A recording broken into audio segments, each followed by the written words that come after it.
Hello and welcome to RPG Research. I'm your host, Hawk Robinson, and today is RPG Theory Day. So each week we alternate between applied gaming, game master workshops, and theory discussion. And today we're going to talk about what is recreation therapy / therapeutic recreation and what is it not. We did previously a discussion about what is play therapy and what is it not. And joining us remotely is Shane. Hello there, Shane. Hello. And here in the studio, of course, is John Wilker, Vice President of RPG Research. And now, Shane, have you already been through the What is Play Therapy lecture? I have not. Oh, I'm sorry, John. Okay. We'll do a shorter version of it because poor John has been through this so many times now. But remember, you're going to be teaching it. Yes, I'm okay. So, I can just go back and watch the video. Can I do that? if you do, let's just hit on a few quick highlights, and then because if you don't have, you won't be able to compare and contrast if you don't at least have a few of the highlights. Gotcha. Okay. No problem. So now you've heard me talking about it a few times about a lot of the misconceptions about what is play therapy and versus recreation therapy, and how a lot of people conflate the two. What is now? So hopefully in your head it's straightened out. But let's hear. What do you think is play therapy versus recreation therapy, or are they the same thing to you? To a lot of people, are the same thing, or the inverse of what they actually are. I'm sure there's a difference, but I'm not entirely sure. I would think that recreation therapy is more directed and and play therapy is more kind of freeform. Yep. I'm probably not. No, that's what most people assume. Most people assume play therapy is this big open-ended thing, and recreation therapy is this narrow focus thing. If they've even heard of, usually they'll have heard of one or the other, but not both. And so often they're either conflated as one and the same, or as pretty much what you described as a typical response when I poll people who don't know. Yeah. Right, John was smiling there too, yep, there it is again. See, I told you, everybody. So don't feel bad, you're in good company. Millions of people can be wrong. No, that's and fine. they vote. So it's really actually the opposite of what a lot of people think they are. Play therapy is actually very narrow in scope and application, and recreation therapy is very broad in scope and application and population. Play therapy is meant for generally developmental ages of 9 to 11 or younger. They're generally not meant for older ages. The key purpose of play therapy is to help people who, now we're not talking about this new variant people have been starting to come up with called therapeutic play. That's a new thing that's not quite the same thing, and we'll see what's happening with that. I'm a little... Is that an attempt to steal Rick? I'm wondering. I don't know. I've just seen it popping up just on Facebook and stuff lately, so I don't know. Professionally, I'm not aware of it professionally, but I'm seeing people starting to use that. Use that term. It might be a way for, because there, as far as I know, there is no regulation of that term. Right. So people may be jumping onto that because play therapy is heavily regulated.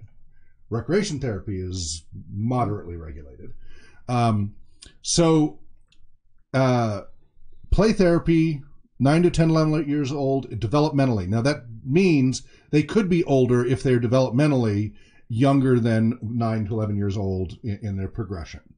The key thing about play therapy is it's for people who are at considered kind of a pre-verbal stage in being able to understand and express emotions. So children, if you ask them how you feel, the moment you tell them they have to verbalize stuff, you put them at a disadvantage. They can say, I'm angry, I'm sad. And then you say, well, why do you think you're sad or you're angry? I don't know, I'm just sad, I'm just angry. Or he poked me in the eye, right? It's going to be pretty basic. They're not going to have a whole lot of metacognition about why they're mad or sad. And then children who are experiencing ongoing trauma and other things are really going to have trouble because they're going to be having emotions that don't fit the immediate situation. And they're not going to be able to understand. They're not going to be able to express verbally. And telling children to have to, a 5-year-old to speak up to an adult level puts them at a severe disadvantage and really doesn't serve them. And so play therapy is a very powerful tool for these pre-verbal stages, for giving a means of expression, because play is natural for younger children. it is their mode of expression and learning and healing and all of this. And it's a very powerful tool for that. So the play therapist, a properly trained, regimented play therapist, I've been through about a year of it, supervised and, participating in all that. And this is minimum master's, mostly doctorate? Correct. So to be a full practitioner, an independent practitioner, you got to have a minimum master's, preferably a doctorate. Insurance companies often won't even pay. It's hard, but yeah, minimum master's. And it's heavily psychodynamic, psychology based, although the newer versions of that, it was older, closer to the old versions of psychodynamic, but it's changed a lot. And it is very regimented. So I'm going to jump through some of the quotes here. I won't read as many of them as I normally do because you can catch those in the video to get more detail. But play therapy matches the dynamic inner structure of the child with an equally dynamic approach, meaning through play. So here I love reading this little poem that's in this. So this is from one of the books I trained with, which is a 3rd edition, Play Therapy, The Art of Relationship by Gary L. Landreth. And this is Principles for Relationships with Children. Now this is applicable to role-playing gaming. Right? When you are working with little children, or in general, this is something we as adults, and as we get older, and as we get to be more grognardy, and get set in our ways, and expect other people to conform to how we want things to be. Get off my lawn. Yeah. This is a good poem to go back and touch base with. Especially people forget, and I've seen this with music, I've taught a lot of people the joy of music, who often had that ruined for them when they were young by jerky teachers. Just because you're a good musician doesn't mean you're a good teacher. Just because you're a good teacher doesn't mean you're a good musician either. But a lot of them had the joy of music ruined for them forever early on. And so my goal was always get them hooked on loving it first, and then they'll do the hard work if they want to, right? If it's a goal of theirs. But it was beaten out of them, the joy of it. And a lot of times musicians who've gotten so far down the road, they don't really even enjoy the music anymore. It's what they do for a living. I've had many say, I can't listen and enjoy a symphony anymore because I'm doing all the analysis of it and everything. Like, that sucks. So anyway, here is Principles for Relationships with Children. I am not all-knowing, therefore I will not even attempt to be. All dungeon masters, listen to that. Boy, I was having trouble with that yesterday. I was freaking wrong, man. Oh, I went back through the video. I had it in my notes as far as where Joe sat at the table. Right. But he had it. What it was the audio was so bad, I didn't understand him. So I had written it down. Like, I had to really turn the audio up to hear him. When he did say he went around this way and sat there. But I only heard that part. And even when I confirmed, he said, yeah, there. And so that whole time. Now, it didn't ruin anything. Nope. But there were, both Shane was going and they're like, no, I'm sure it was there. And I'm like, my notes say this. Well, it's because I couldn't hear Joe because his audio was so screwed up that day. And I had to go back and really crank up the audio and go, oh, crap. And then I listened longer to see if maybe he changed, because he did move around when he went around and signed and stuff. Right. No. So it was in my notes, but it's because I heard it wrong in the situation. So I am not all-knowing. Therefore, I will not even attempt to be. Feel better, Shane? Because I know you were ready to blow a gasket there last night. Well, I was like, no, he was sitting at the centaurs, because I remember how they reacted. He even made like a neighing noise when he sat down there. And yes. Like, as soon as I heard that in the video, I went, oh yeah, that. That's right. No, yeah. Great. Anyway, so I am not all-knowing. Therefore, I will not even attempt to be. Every game master out there, write that on your screen. I need to be loved, therefore I will be open to loving children. I want to be more accepting of the child in me, therefore I will with wonder and awe allow children to illuminate my world. I know so little about the complex intricacies of childhood, therefore I will allow children to teach me. I learn best from and am impacted most by my personal struggles, therefore I will join with children in their struggles. I sometimes need a refuge. Therefore, I will provide a refuge for children. I like it when I am fully accepted as the person I am. Therefore, I will strive to experience and appreciate the person of the child. Katie recently, because I've been having a rough couple of weeks, sent me a Mr. Rogers card. You're great just the way you are, right? You know, classic old Mr. Rogers. It was awesome.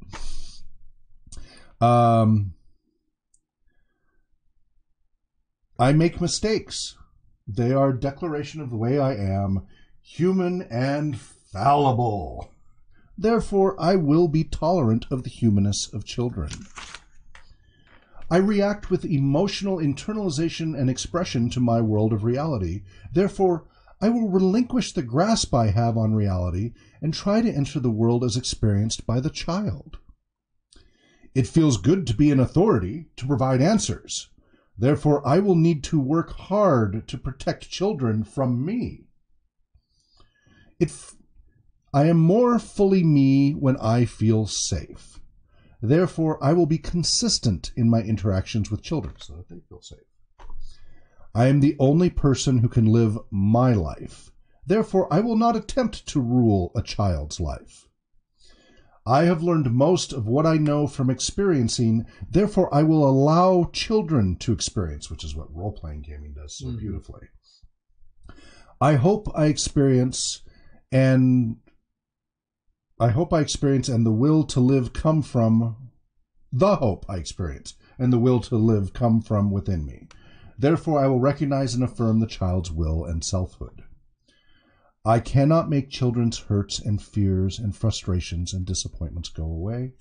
Therefore, I will soften the blow. I experience fear when I am vulnerable. Therefore, I will with kindness, gentleness, and tenderness touch the inner world of the vulnerable child. So I just think that's just beautifully done. Who's the author of that? Well, I think it's this author. It's original from the book. They're not quoting somebody. Yeah, let me just make sure. Yeah, no, this is his. Yeah, no, this is Gary L. Landreth from the book. Yeah, it's not quoting. Good. Yeah. So, functions of play. The United Nations proclamation of play as a universal and inalienable right of childhood.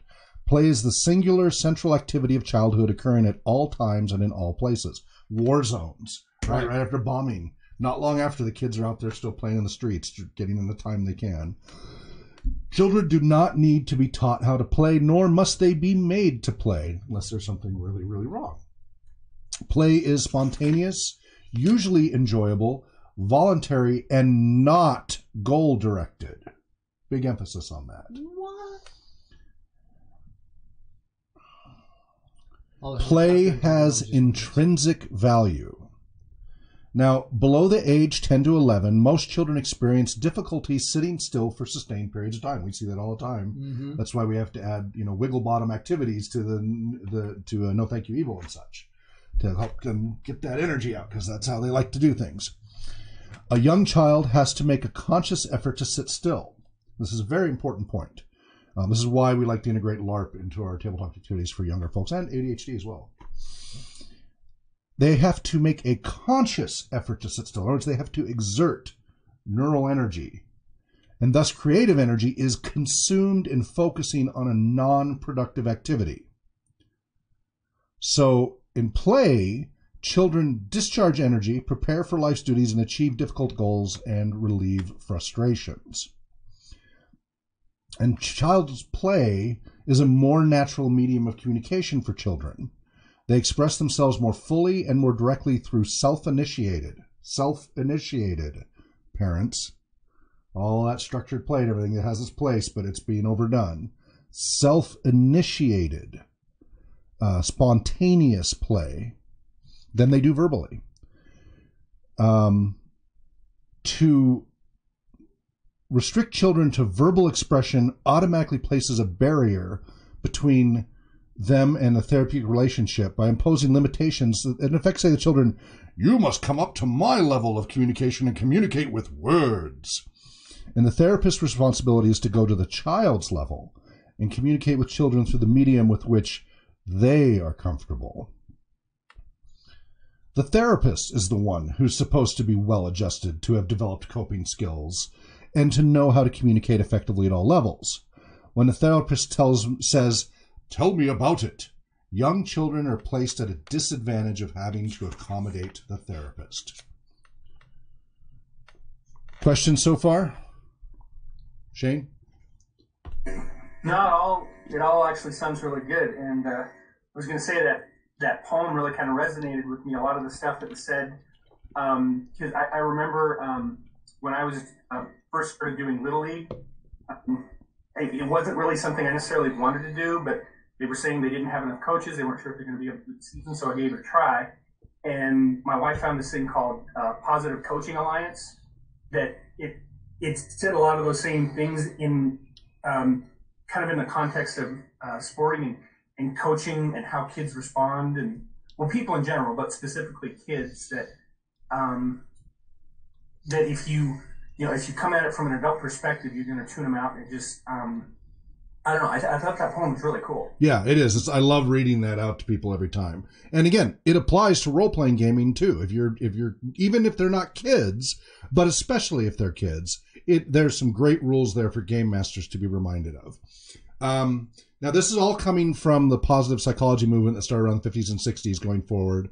And you've got Erik Erikson and Carl Rogers, Mihai Csikszentmihalyi, and of course Maslow. And I stand corrected. I have sometimes used the pyramid scheme to describe Maslow's hierarchy of needs. That is something that has become inculcated into our culture, that it's a big mistake. It's in all the textbooks. But the phrase pyramid scheme is a scam. No, it has nothing to do with that. Okay. Maslow doesn't use a pyramid in his theory. He uses a hierarchy. Other people have used pyramids to try to simplify the explanation, but it actually kind of breaks the theory a little bit when you put it. So because that's in my textbooks. But I've been reading some books which are like the common myths of education and such, and that's one of the first ones they talk about, is like, he doesn't use pyramids. He uses a hierarchy, and that's not necessarily a pyramid. So anyway, but Maslow's hierarchy of needs, you got to take care of the basic safety and food and air and all of that first, and work your way up, and it's all towards self-actualization and living a fulfilled life. And that's all part of the positive psychology movement. Now, a lot of that got distorted in the 90s. It got really warped in the late 80s and through the 90s and early 2000s. We got a whole generation who's suffering the consequences of that. And that's where you saw, and you know this, Shane, all too well. We don't want to go too deeply into this, but the whole participation trophy, no winners, no losers, all of that, in the hopes of trying to boost child self-confidence and self-esteem. And it is a disaster, right? It is damaged. It has put an entire generation at a distinct disadvantage compared to prior generations and probably future generations, because they were not taught what, some summarize as grit, perseverance, being able to bounce back, and, practicing failure and how to get up and learn to recover from failure. They didn't get that because of a distortion of the positive psychology method. So unfortunately, nowadays positive psychology gets bashed a little bit, but that wasn't most of the mainstream psychologists, although there were a few here and there. That was a lot of the self-help book people and a lot of the talk show people and the media taking and really warping what was in positive psychology messages to an extreme that was detrimental rather than helpful. So you're going to hear a lot of stuff in positive psychology throughout play therapy. There's a lot of relationship there. So when there is no immediate danger, so that's important, it is usually best to approve of a child's play without interfering just because they're so engrossed in it. Efforts to assist them in their struggles, while well-intentioned, will divert them from seeking and eventually finding the solution that will serve them best. So don't try to fix it for them, unless it's a safety issue. Let them try to figure it out, because that process is so important for them. It's literally neural mapping going on Right. as they sit there and try to put the blocks together, and they get frustrated and they throw it on the ground, and they go and do something else, and then they'll come back. They might come back to it again. They may not. They may not. If they're more resilient, they'll come back to it. Let them do it. Don't solve it for them, because then they won't get that neural mapping really engaged. We talk more about neuropsychology learning in other courses. So again, play is voluntary, intrinsically motivated activity involving flexibility of choice in determining how an item is used. No extrinsic goal exists. Now, this is very different from therapeutic recreation, Right. which has very targeted goals, but isn't so different from recreation therapy, which is a little more broad. It has some goals intended, but it's part of the activity rather than the more focused therapeutic recreation. I wish there was a good mnemonic to keep those two things separate. Between all three, between play therapy, Yeah. recreation therapy, and therapeutic recreation. Yeah. Yeah, good luck with that. The process of play is usually enjoyed, and the end product is less important. Play involves the child's physical, mental, and emotional self in creative expression and can involve social interaction. Now, at this point, it sounds like play therapy is very broad and open, right? Mm-hmm. It doesn't sound narrow and constrained other than the age, right? It says very clearly about the 9 to 11 years old. It sounds very open, but how the therapist interacts with the child is not. It is heavily scripted, and the room environment is heavily formatted and prescribed. And I had to practice over and over and over these scripts in very specific ways of response, which we'll get to shortly. Play therapy is defined as a dynamic interpersonal relationship between a child or a person of any age and a therapist trained in play therapy procedures who provides selected play materials and facilitates the development of a safe relationship for the child or person of any age to fully express and explore self, feelings, thoughts, experiences, and behaviors through play, the child's natural medium of communication for optimal growth and development. So this is all coming back to person-centered theory and therapy, which is Carl Rogers and such, 1951. That's, again, kind of the founder of positive psychology movement. Play is to the child what verbalization is to the adult. Therapy is not limited to a talking cure. If there can be a talking cure, then why not a playing cure?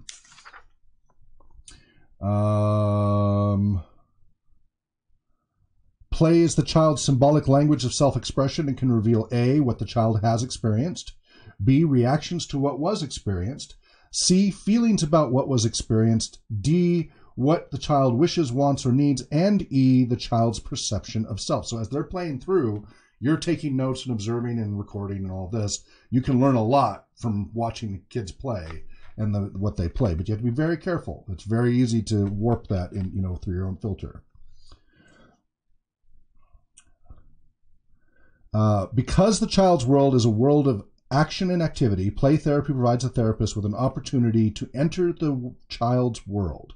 The selection of a variety of appropriate toys, so again, very structured, even though to the child it doesn't seem that. You go into a play therapy room, it's very laid out. There's literally a diagram somewhere in here. I always keep meaning to bookmark it. I don't know if I did or not.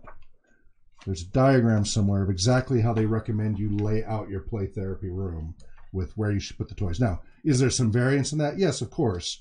But for research and other purposes, they try to make it as consistent as possible between all of them. And I keep meaning to find it. Now, the picture I just spotted shows two children. Isn't mostly this is done one-on-one? No, it can vary. You can do it in groups. You can do it with siblings. It can be one. It can be one-on-one. Certainly with a more traumatized child or situation like that. Often it's a parent who comes in and brings in their kid. And the therapist will have to assess if they're going to get more out of letting the child play solo versus in a group. Right. Because again, you're doing a lot of observational stuff here. And you may have them initially start in a group. It may be already that they don't play well with others. And you want to see for yourself without the parent there to interfere, because sometimes parents cause that. Because parents can be helicopter parents and such. Right. The parents' anxiety of, don't fall, makes the child change their behavior because of the parent there. And so the parent says, they won't take any chances, they won't take any risks, blah, blah, blah, they're not playing with the other kids, and it's entirely the parent. So the therapist has to, through training, figure out, okay, well, let's see how the child does in a solo environment. Let's see how the child does in a group environment. And there's some real dynamics there that are going to be very important to a play therapist. And they may use a mixture as needed, because all of that has valuable information. But again, it's not group facilitation the way recreation therapists and therapeutic recreation specialists are. It's very different. It's so different. And so far, it's being used as a diagnostic tool. Well, but okay. So far, how far we've gotten into talking about it. Right, because that's such a key part of it, and the play therapist has to be so careful in the interactions that they have with the child.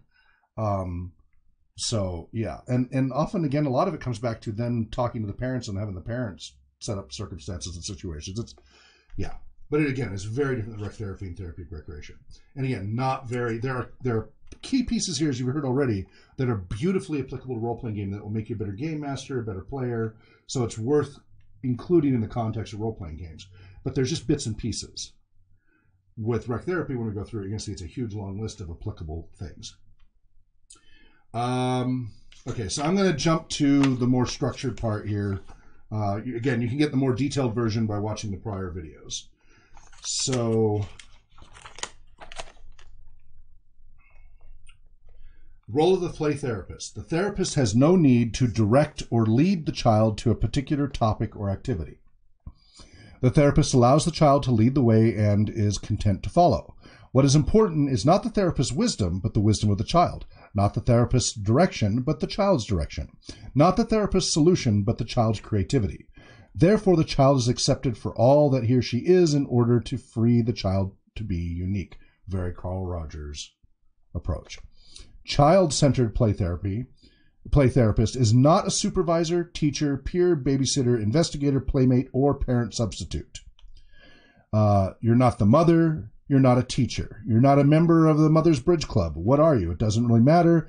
You're the lady of the wonderful playroom, is how the kids will describe you if you're female or something. The therapist does not solve problems for the child, explain behavior, interpret motivation, rescue the child, or question intent. Taking on any of these roles would deprive the child of opportunities for self-exploration, self-creativity, self-evaluation, and self-discovery. Does this mean then that the therapist is passive? I mean, that's what it sounds like, right? No, absolutely not. The therapist assumes an active role, and it's hard. It is a way of being fully focused and engaged and attentive in a way that is very different than how most of us fall into with law traps.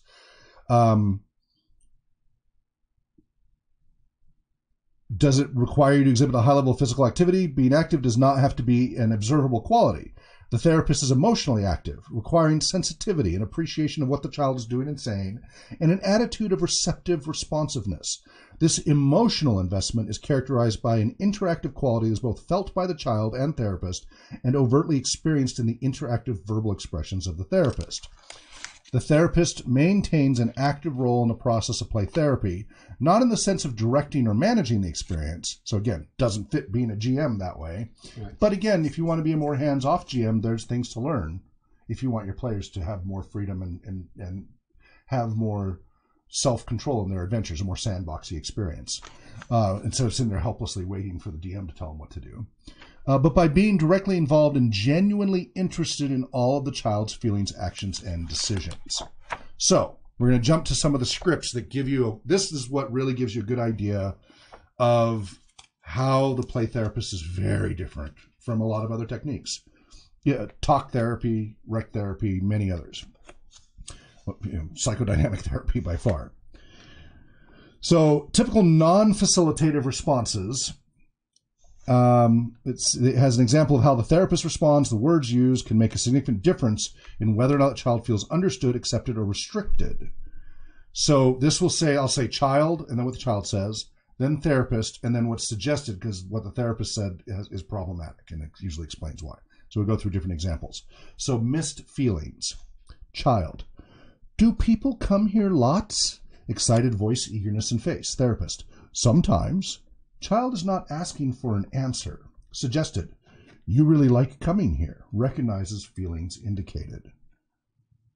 See how different that is? Mm.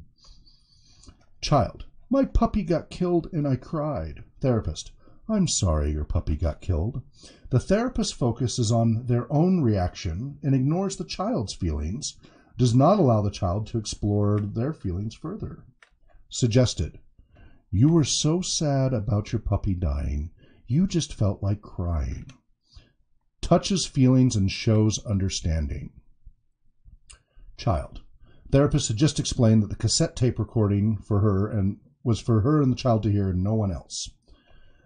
Child. I know what you're going to do. You're going to give it to my mother. Therapist. The tape will not go to your mother. It's just for me to hear, and I'll let you hear it if you want to. After that, I will erase it. The therapist is a bit defensive. The child needs to know that they've been understood. Suggested. I know you're really concerned. You don't want your mother to hear the tape. It is just for you and me to hear and no one else. Recognizes their feeling and reassures confidentiality. You see the difference in that twist? Yeah. Some of them are subtle and tricky.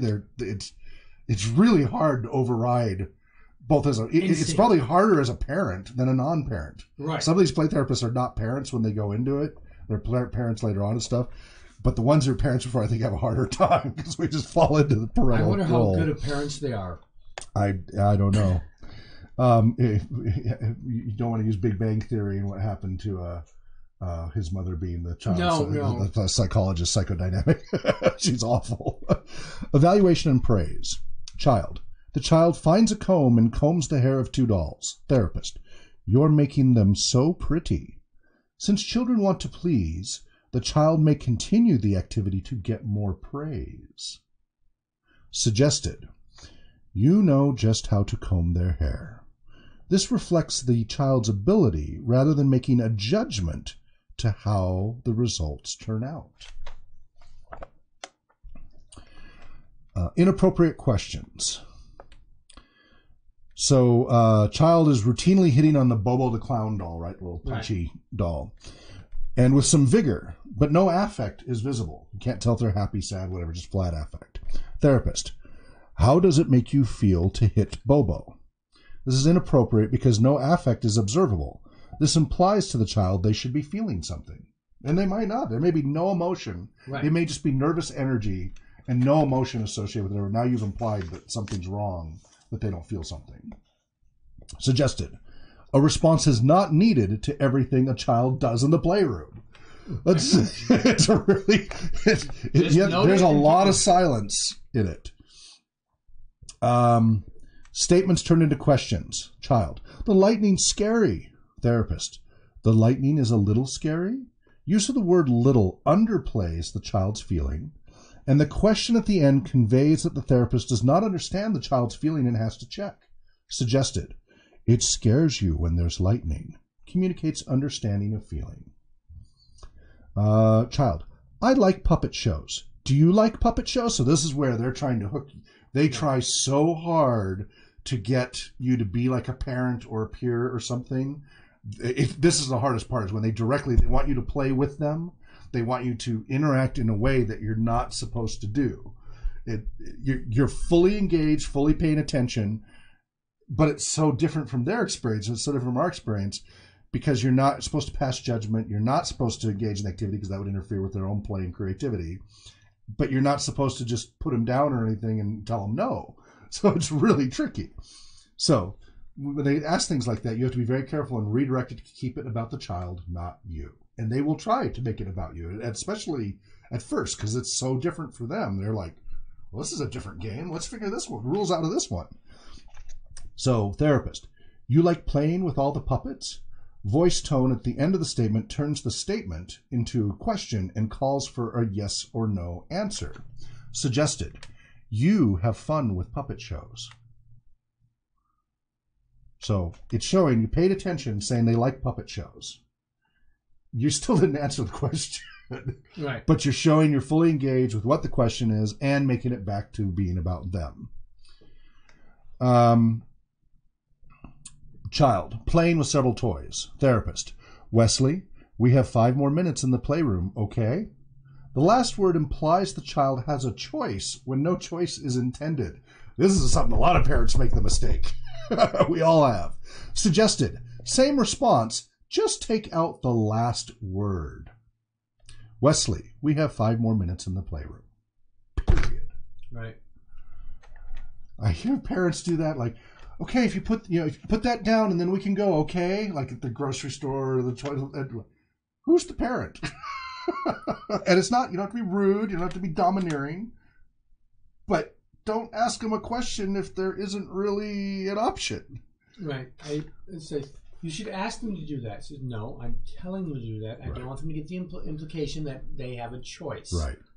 Leading the child. Now, this is stuff that came up in the 80s as a really big problem, especially with the whole regression hypnotherapy and all this stuff. Right. The past lives thing, and then the past child abuse, all these things. People's entire lives were ruined because of police officers, social workers, state representative, people, and therapists, intentionally or unintentionally. Some of them had agendas, putting words and ideas in the child's head that wasn't there, and there are psychological dynamics going on of trying to please the superiors that it just snowballed really badly. And a lot of people's lives were ruined in the 80s because of those mistakes. So this shows you how careful you have to be with what you say. Leading the child. Child uses a plastic knife to scrape paint off a jar lid. Works hard to scrape the paint off. Therapist. Even though things are hard, you don't give up. The child will now have great difficulty in stopping, even if some of the paint is hard to get off, because they may fear the therapist will think they are giving up and will be disappointed in them. Suggested. You are working hard to get that off. Acknowledges the child's effort. Doesn't put any other implications and expectations on them. Really easy for that to happen. Child. This house is for you. What color do you want it to be? Therapist. I like houses made out of red brick. The child's focus will now be on trying to please the therapist. The child may think that they are supposed to draw a whole house covered with individual bricks, and so spend an excessive amount of time drawing hundreds of individual bricks. What will happen if the child has difficulty drawing bricks? Can you not see a kid totally doing that because of that? Suggested. A special house for me. You can choose what color you want it to be. This allows the child to make the decision and to lead, and keeps the focus on the child. Total design of the house can be the responsibility of the child. Questions so far, Shane? Comments? No real questions. It's kind of funny because a lot of the things you've talked about, like doing the leading thing. I remember with our youngest son, we had to keep telling the older two to we'd ask our youngest son what does he want, and one of the other two would pipe up, oh, he wants this. Like, no, we're trying to get the youngest one to talk, and also the that thing you talked about ending a thing. It's like, okay, we got to go soon, okay. I think it kind of gets back to the whole.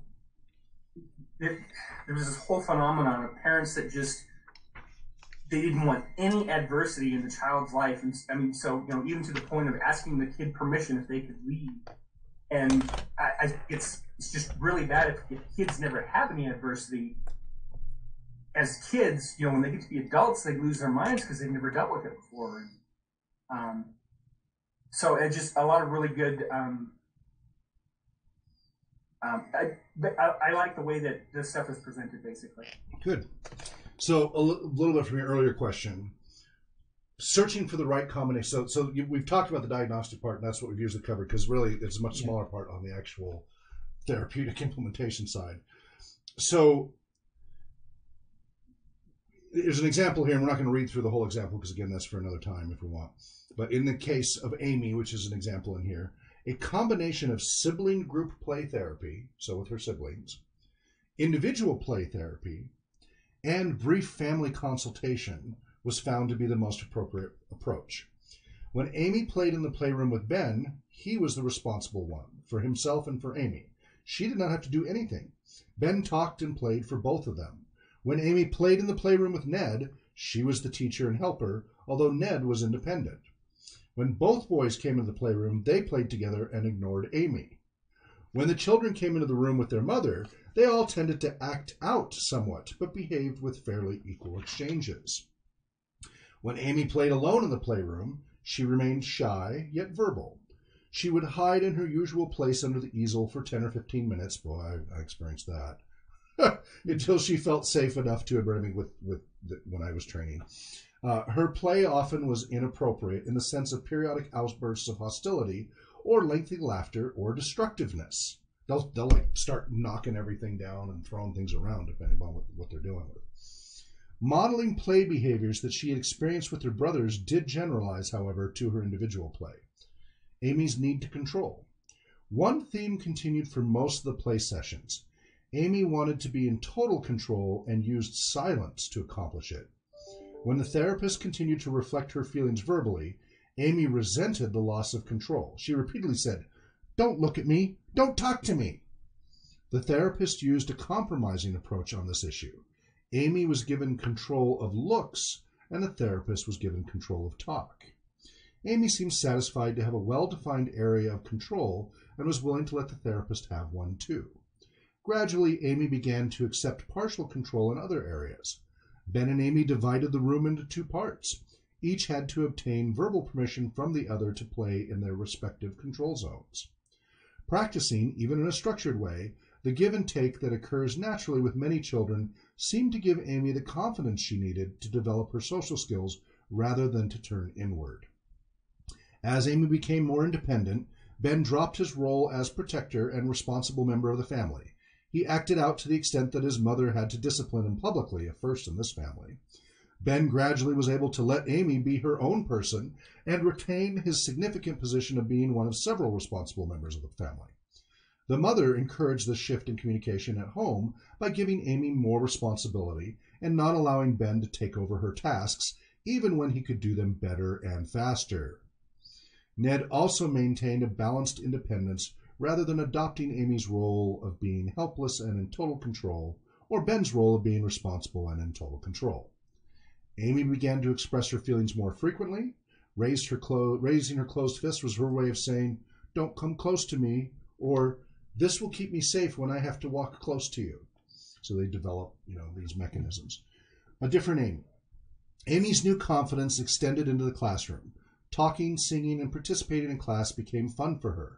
Her play sessions shifted to depict the school setting. She loved to be the teacher.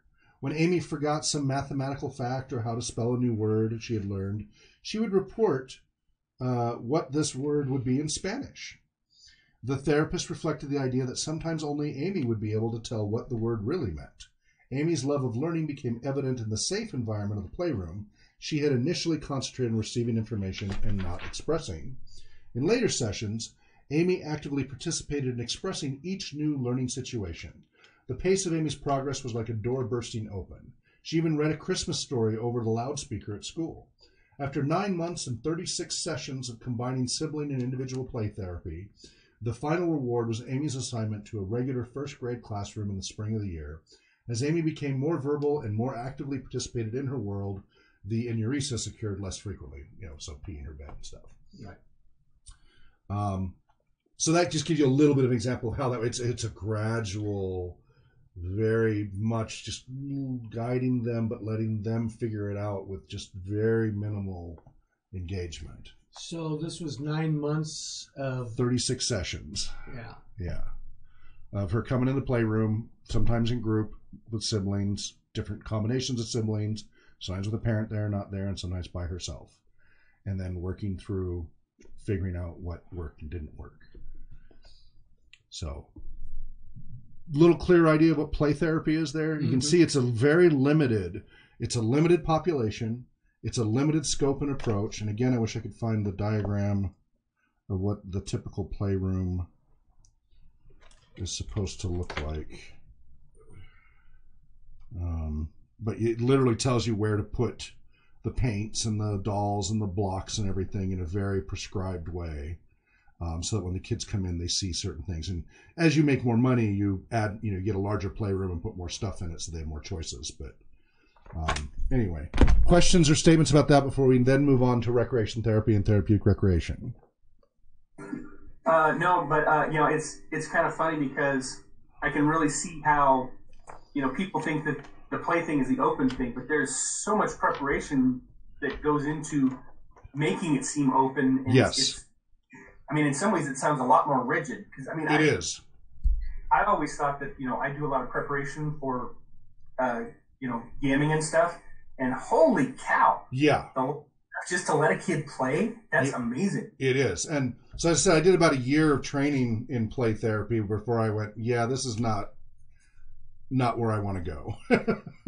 It was too narrow and prescribed. I wanted to work with a wider range of populations, and I wanted to have a wider variety of potential outcomes for that broader range of populations, including elderly and autism and all these others, the deaf community and all these other populations, which you can use play therapy up to that age of development. But then after that, with the adults and everything, it's not an appropriate. So I would only be working with children. I love children. When I was a photographer, I shot all the kids and stuff. But I wanted to be able to work with a much more diverse range of populations than only children, and the really heavily prescribed approach. I was just like, wow, this is it, because I went into it the same way, thinking it'd be much, much broader than it was. I was just like, wow. Now, I do fully appreciate the value and power of this because it is effective. There's good research to support it. It's not effective in all cases like anything else. Nothing is. But for role-playing gaming and recreation therapy, it's important to know these play therapy techniques because there are aspects here in those scripts and approaches that are good to use with your other clients or your players. Right. Don't make, there's a lot of GMs who they make the game all about themselves. We want to make it a group experience. Reading through these scripts and such can help you have the language to when they say, or they have a situation where your tendency is to say, well, I want it to be this way, or I want it to be this way, and instead be able to redirect it in a language that's much more group-oriented, so that everybody's going to have a good time, and everybody's feelings and desires and play style and all of that's going to be accounted for. You're going to have passive players who have trouble verbalizing what they want, right? We get those all the time. Not just young kids, adults too. These scripts can be useful in trying to work through that when you have players who are having trouble verbalizing what they want. So this is of value, but it is, again, narrow and prescribed. Right. So you've got to, again, if you want it, there's a longer, we did a whole 2 or 3 hour lecture just on this a couple of times before, so you can check those previous videos out if you want to go deeper. Now we're going to get into recreation therapy and what it is. And is not. It's really broad. Whereas play therapy is narrow, recreation therapy is quite broad, therapeutic recreation. I'm going to do a quick little hit. So I'm going to do a few things that we didn't do before with you. I'd mentioned it, but I hadn't gone into much detail about kind of the evolution of rec therapy. What world events, without looking on here, John. I can't read that Okay. far. What world events helped trigger the treatment with care era in this country, the U.S.? In the U.S., with care, I want to say World War II. Okay. And Shane, what would you like to say? I think it goes back to World War One. I could be off on my history, but I think it started back then. Correct. It's No. 1 and 2. It initially started with World War One, and then as that ended, and all of the care facilities went away, it kind of had a resurgence in World War II, and they'd kind of relearn a lot of things. So it was a combination of the two. It did start with World War One. Yeah, I was thinking of the Edwardian period, and I don't know why I conflated that with the Second World War. That's okay. It was already passed by then. Yeah.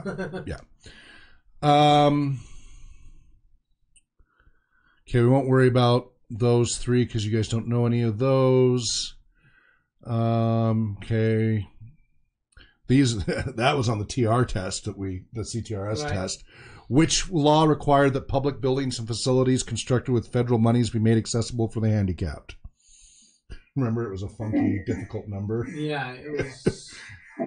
Wasn't that the Americans with Disabilities Act? Nope.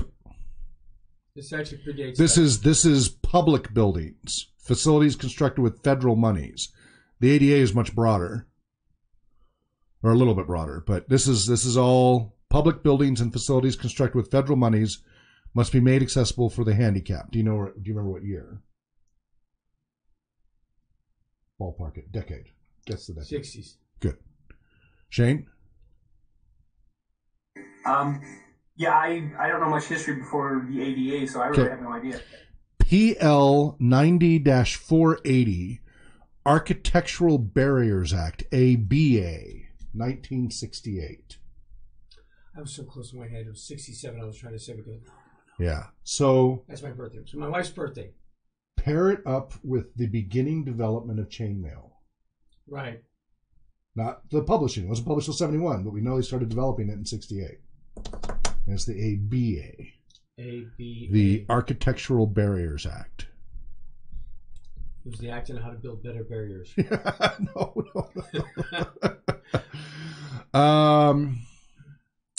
So maybe you guys can kind of guess these, and we'll talk about it more in the future.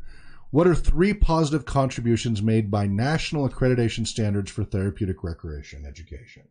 So in general, what are the benefits of national accreditation standards in a profession? Because I'm doing role-playing game certification. What's the benefit of that? One benefit would be oversight. Okay. Shane? Well, I mean, with any broad system that you're trying to apply over, such a huge population, you need to have basic standards, make sure that, everybody's kind of following the same way and, somebody's not inadvertently doing something harmful. So standardization is really important. Mm-hmm. Okay. Any other guesses?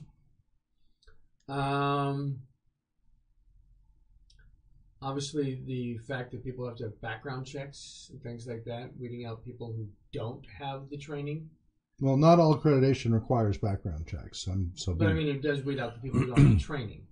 Potentially, yeah.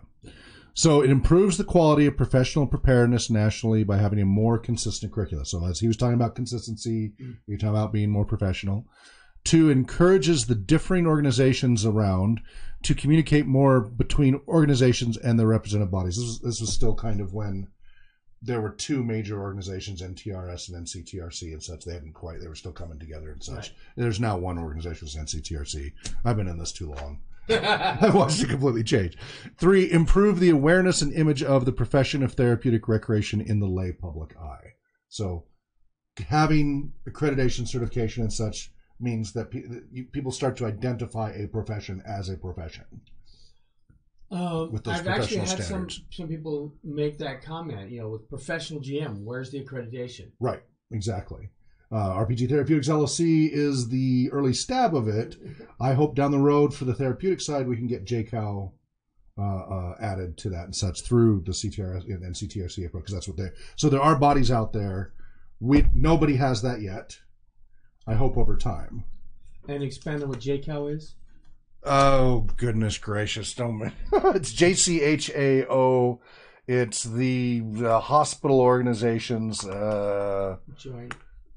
Joint Committee on Hospital. Oh, goodness gracious. Don't make me have to remember that. I probably need to, though. Be on the test. Probably. Come on. What's going on with my connection here? Am I on the wrong network? Yeah, JCO standards, they're like hospitals get closed because of that stuff. Yes. So And so the Therapeutic Recreation Specialist Certification, the CTRS, part of it, the NCTRC, is recognized by JCAL. Okay. So that's one of the 2. There's a couple of certifications that are related. So NCTRC.org is JCAHO. Right, there's no W on the end of it. No, I know, but that's what I've been hearing me pronounce it that way. So. Oh, when I was in the hospitals, they always said JCO. Okay. It could be an East Coast, West Coast thing. I don't know. So the NCTCRC, the National Council for Therapeutic Recreation Certification, which is now the single body that does this, has these certification standards. They list. Okay, they keep changing these pages around as far as where they list the different standards bodies that are part of it.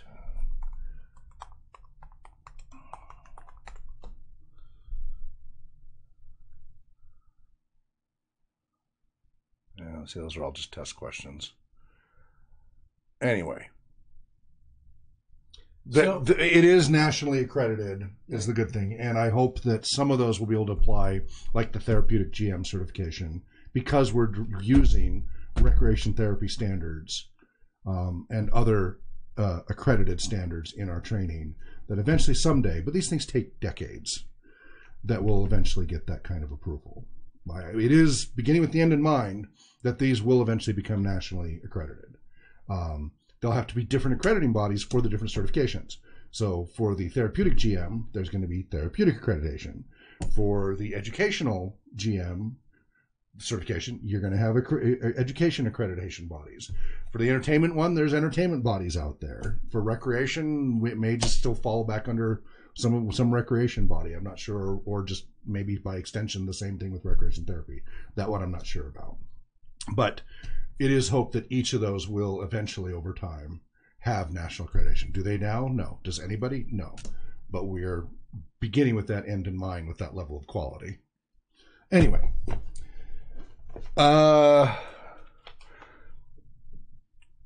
Yeah, so the NCTRC, why was it established? Became a completely independent body from NRPA, NRTS, and AALR in 81. And eventually they all have merged together into NCTRC. But that's how split up it was back in the 80s and 90s, right. Even. It was still kind of merging together. All right. Here's a key component. So we've talked about positive psychology, and that's still an important part of recreation therapy. But even more so is a holistic approach to everything with recreation therapy and therapeutic recreation. So holistic medicine treats the person rather than the disease. Holistic medicine's concern lies with the whole person and with permitting individuals to assume self-responsibility for their own health. The ultimate aim of well medicine, in contrast to the traditional medicine normally practiced by the medical community, is to be that of moving individuals towards self-actualization. So we're talking about Maslow's hierarchy of needs and such there. Whereas illness is the sole concern of traditional medicine, well medicine deals with wellness or health promotion. And that is a key tenet of recreation therapy / therapeutic recreation. So we have a model here, and this is where it gets a little tricky. Let's see if I can find it and put it on the screen somewhere. What is it? I got to scan all these in for our remote students. Especially for the once I get like the RPG 300 class or something. Right. Actually, this would be I think a 200. Yeah, this would be a 200 class. But let me see if I can find. Therapeutic recreation continuum model. Let's see if we can find one online. We got some variations on it. I think that might be the closest one. Prescriptive recreation. There we go. That's it. All right. Oh, darn it. It's under Quizlet. I don't want that. I need to do this under shoot. All right. Can you? I want to. Are you sharing the screen? I'm going to. So I'm going to go ahead and share the screen with you here, Shane, so you can see it. Can you see that well enough? Yeah, that's actually really clear. Okay, good. And let's see how it's showing up to our audience. Yeah, that's not too bad. Get that a little larger for them.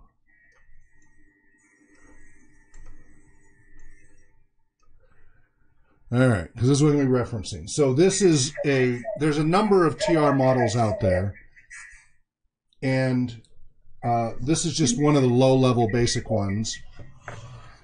And you'll notice in the bottom left-hand corner, so there's a line in the lower left-hand corner, and then it gradually goes up. In the lower left-hand corner, the client has very little control over their activities and what they're doing. The stability tendency, the therapeutic recreation specialist, is highly active. Client choice is very limited, and it's pretty much all TRS directed. TRS is therapeutic recreation specialist. And in here you've got RT, so it's an older version, recreation therapy directed, therapist directed, but same thing. So the client's being told what to do, right? As they make progress, whether it's recovering from a busted knee, whether it's a brain injury, whether it is, I don't want to use degenerative diseases because it usually goes the other way, unfortunately, although not always, but like muscular dystrophy and stuff that's trying to slow down the degradation. But some sort of rehab type thing, whether it's developing new skills, wheelchair basketball or adaptive skiing. Initially, the client is being told step by step what to do and has very little freedom to choose what they want to do. Now, a good TRS is going to do a good assessment and try to figure out what their current recreation leisure interests are and activities. And usually they're very small. Many people do not have a good, robust checklist of recreation and leisure activities. And then they're going to try to open them up to new possibilities and new ideas. And they're going to say, just bear with me and tell me what you like and don't like. We're going to try many different things. But the TRS is going to guide a lot of this initially. Over time, as these then start to build up a tool belt of things that the client does like and is helping the client, etc., over time, as the client gets better at it, the client will have more freedom to pick and choose what the activities are, how they do them, etc. But initially, very highly prescribed. And at this stage, it's very much prescriptive activities. The doctor says they need to, be able to be on their leg for 5 minutes at a time, repeatedly. Well, let's come up with an activity that makes it more interesting than physical therapy. Physical therapy gets very tedious. You focus on the pain. If you can come up with an activity that's intrinsically motivating, where they're not even thinking about the pain, they're much more likely to get through that 5 minutes like that rather than watching the clock and counting the seconds. They can engage in activity, and they're going to do their long-term prognosis, as research shows, is much better. In the application of a role-playing game, so bringing this always back to role-playing gaming here, when you have new players come in. So, my favorite model is using the BECME solo adventure first, right, and then, the GM, and it's highly railroaded. You don't have a lot of choices, right? Even the very first adventure in the BECME Red Box 1982 Menser box, you don't really have choices. You don't even roll dice initially. It tells you, this happens, now do this to your character, now do this to your character. There's no rolling yet. Then as you get into it a little more, you start to get choices of which room you go into, and then when you attack, and then when you roll dice, it slowly gives you a little bit more freedom and a little bit more variation. And then eventually you have the freedom on the third one to go in and you've got 3 choices, take whichever tunnel you want. It doesn't tell you which tunnel to go to because you just look up by the number which room you went to by the map. You have a lot more freedom that way. And then when you do the GMing thing, at first it's telling the GM to railroad the players, ask them to play along with you and not let them go running amok, and have them, go by the doors, which they'll get attacked by the carrion crawler. And, but they're new to it too, right? And so everything's being heavily railroaded. It's training wheels, right? It's braces. You want to say something? It's training for your first death. Right, yeah. I was going to put the Menser one underneath the camera since all we have is a dragon there if we want to have the camera being used. If you want to, they're all right there. So, as a GM, when you have new players, they don't know all the stuff. And if you try to unload all the rules and everything up them at front, you're just going to overwhelm them and it's not going to be effective. So instead, it's better to scaffold them in and give them a little bit of time as they need it. And you, as the facilitator, the game master, the direct therapist, what have you, can, as they learn more, as they learn how this game works, can slowly start to take less and less of a hands-on approach and let them make more decisions for themselves. But at first, you're going to be just guiding them through making the decision process. Is that clear so far, Shane? Yeah, absolutely. Okay. So then as they're progressing, then they're getting more from prescriptive activities to more into recreation. It's mutual participation. The balance is a little more even between the choices and control of the facilitator and the participant. Actualization tendency is growing. The client role enlarges. The stability tendency declines, so the TRS role narrows as the client's growing. So now we're more in that middle balanced mode. And they're getting to do more activities. They get to set more of the limits, etc. It's not showing up that far down. There you go. So finally, as it continues to progress, so now we've gone from the BECME beginning module to now the DM's got a little bit more freedom, but you still want to keep them on. You're not sandboxing, but you've got more openness in your campaign here. The players can choose a fairly wide range of things, but there's still some set guidance to it. Right. Then finally, in D&D terms, when they get to the other side, you could basically say it's going into sandboxing mode. And eventually to where they're running their own group, right? Ultimately, that's what you want to see them do, is they leave your care completely and continue the activities on their own and get all the benefits from it on their own for the rest of their lives. So that they're less likely to have recidivism and right. issues like that. So now it's become a leisure activity. It's self-directed. The actualization tendency is the client has freedom of choice. It's all client-directed, and it's optimal health in a favorable environment. So as long as things are going well and such, they will just continue to grow and benefit from it. So in role-playing gaming, you've given them sandboxing. They've experienced, now they're so excited. They've learned enough. Maybe let them GM under a controlled circumstance, but then let them leave and go run their own group now. And now they're running their own groups, and you have sent forth more minions. Minion. And from a therapy perspective, that they've reached that level of self-sufficiency. They don't need you anymore. You have done your job as a therapist. If they no longer need treatment from you and they get the benefits they need from the activities and such. So let's say one of their tendencies was to be a couch potato. You introduce them to LARPing. Now every weekend, and occasionally going for summer trips and such, and they're out there LARPing, being active at least once a week, whereas before they really struggled. And because of their couch potato issues before, they developed a lot of health issues. Now, because they're keeping active, those health issues are going to be kept more at bay. And so you've done your job, and they have a much better long-term prognosis. You found something that intrinsically motivated them. It's not a chore, and they're going to get all these benefits from it to counteract their previous tendencies that they didn't have before. Comments and questions on that so far? Well, just kind of on the end result there. Last Friday when we were at Spark, one of the little boys asked me, remember? Oh yeah, he asked if you had to be 18 before you could DM. Nope. And I was, oh shoot! I started when I was 10. All you got to do is read the rules and figure it out, and then remember child-friendly broadcast. What's that? Child-friendly broadcast. Careful with the language. Oh, yeah, sorry. And anyway, I thought it was. I kind of felt bad in a way that he thought he had to be older when he was the same age as me. And, right. I was a paid GM at 13. People paid me to be in my games. And they were all, exactly. The youngest player was 17. The rest were all college student to their 50s. I just thought it was great that already at his age, he wanted to take control on the other side of the screen. I thought that was really cool. It is. And we've had a number of groups that have stopped showing up because they went and started their own groups, which is great. That's the point. That is what we want to happen. We want to keep introducing it to new people. That's why we've kind of had to push some of the kids, because they keep wanting to do the same thing. And they're like, nah, that's not what we're here for. We're not here to do really long campaigns. We'll do a bit of campaign, but the idea is to introduce people to this wonderful activity and help them grow and then keep building on it. And quite a few kids have over time done that. Some kids are still playing the first session of Lost Mine of Handelver over and over again. Yeah, well, and those poor kids, it's what they need right now. So the basics of most of these models is that there are 5 key components between all the different TR models out there, and you'll see this in a lot of other areas. And remember, I mentioned before, music therapy and art therapy, because they all come from the same origin story.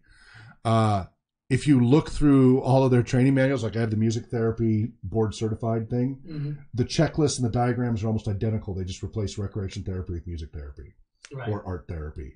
They're identical in a lot of ways, methodologies, just different modalities.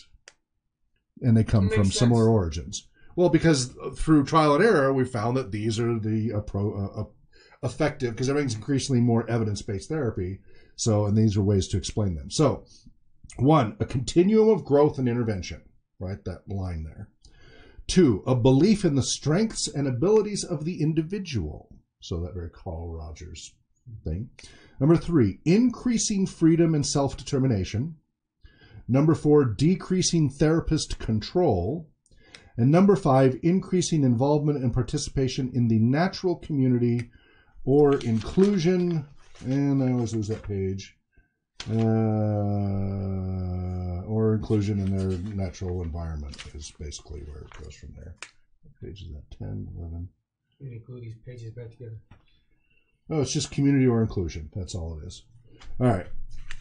So that's the general trend. You get the idea there. Therapeutic recreation should be reserved for purposeful interventions. So this is therapeutic recreation.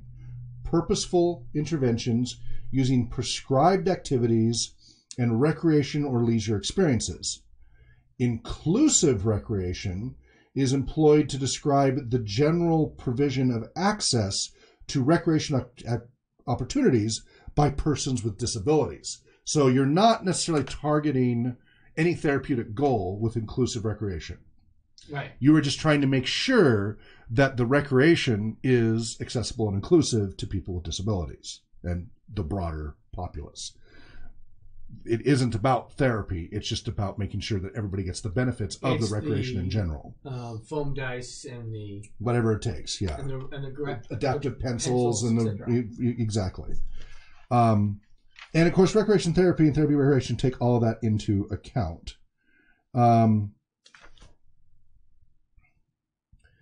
The emphasis of therapeutic recreation is always on the client as a person and not on the activity, right? We're doing this for a reason, for the good of the client when we're doing the therapeutic stuff. Okay, we have a lot of lists to read off here that are key components of recreation therapy. Now, this book's a little dated, and I got the latest brand spanking new equivalent edition, Therapeutic Recreation Processes and Techniques, 8th edition here. This is 2018, right? This is as new as it's going to really get. But I haven't had a chance to go through and mark it all up. And so I would like to be reading more from the latest. I have all the intervening versions too over the years as they've come out. Much of it's the same. There are differences. Things have changed in the 15 years I've been doing this in rec therapy. And this book's about almost, it's coming up on, 18 years old. So some of this is tweaked a little bit, but the concepts in general are the same, even though the language has tweaked a little bit. You don't have to memorize this whole list. Just soak in the concepts. So, tenets basic to therapeutic recreation practice. To function as promoters of health, TR specialists rest their practice on a belief system, and these following statements provide the basic tenets for therapeutic recreation practice as perceived by the authors of this book and such. They're intended to further interpret the TR continuum and the purpose of TR as opposed to special recreation. So there's more detail about this at other times, but here is the high level, and there's 23 tenets. So if you are a cleric of therapeutic recreation, these are your psalms that you need to memorize or whatever. 23 tenets. Tenet 1, pop.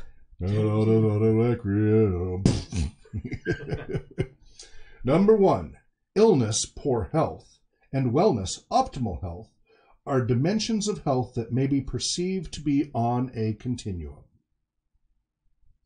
Which that's been increasingly so with the DSM, right? The DSM-4 went from categories and axes to a lot more continuum and spectra, right? Autism spectrum, all of that. That's been a trend of recent decades. There's pros and cons to all of these approaches. Number 2, the higher the state of self-actualization, talking Maslow and such here, the more optimal is the state of health of the individual. Because if they don't take care of these lower things, it's much harder to be at that higher level. It's not impossible, but it's much more challenging. Number 3, problems in health produce needs that may be fulfilled through interactions between clients and TR specialists. The stability tendency motivates clients toward need fulfillment, leading to health protection. So TRS is helping down here, and we're trying to get them to healthier health promotion. The actualization tendency motivates clients towards that health promotion.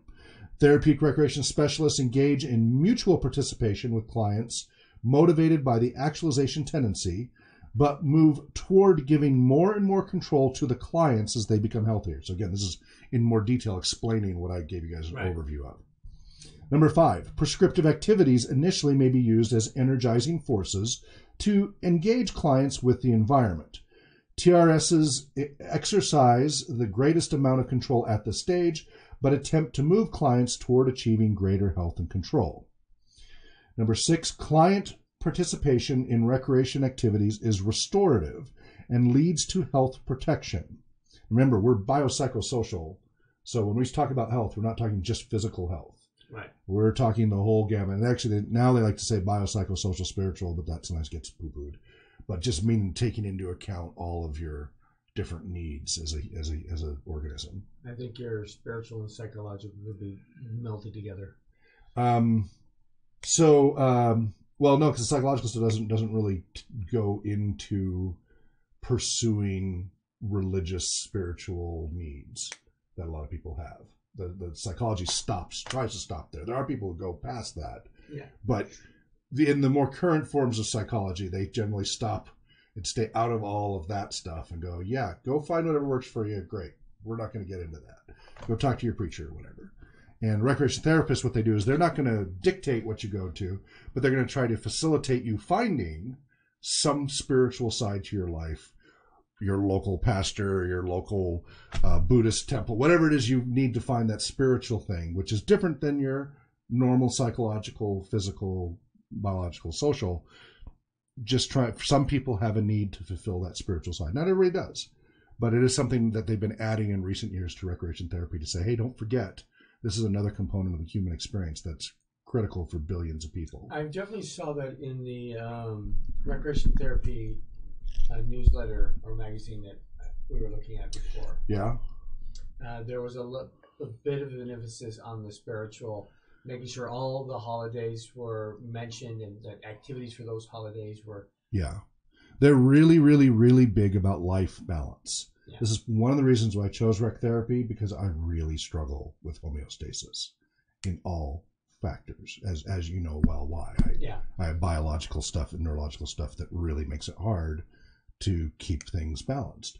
And the nice thing is, every time I read these, I go, oh yeah, reminder. Oh yeah, reminder. And it helps. It doesn't solve it. But when I worked in tech, it was not about life balance. It was, we're losing $100,000 an hour. You've got to fix these things no matter what it takes. I don't care if you don't sleep for 3 days, which for me was no problem. Right. Except down the road, it was a problem.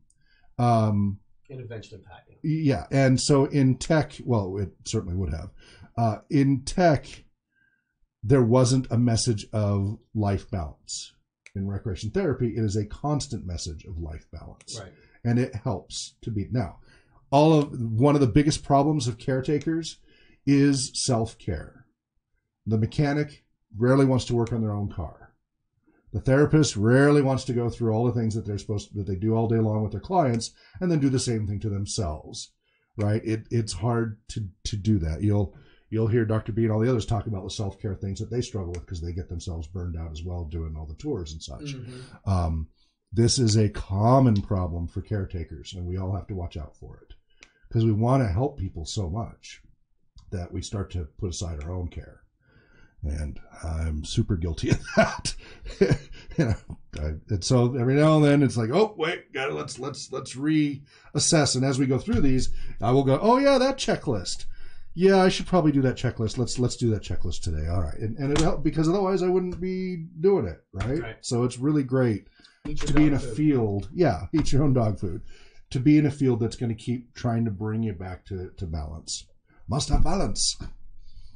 Number 6, client participation in recreation activities is restorative and leads to health protection.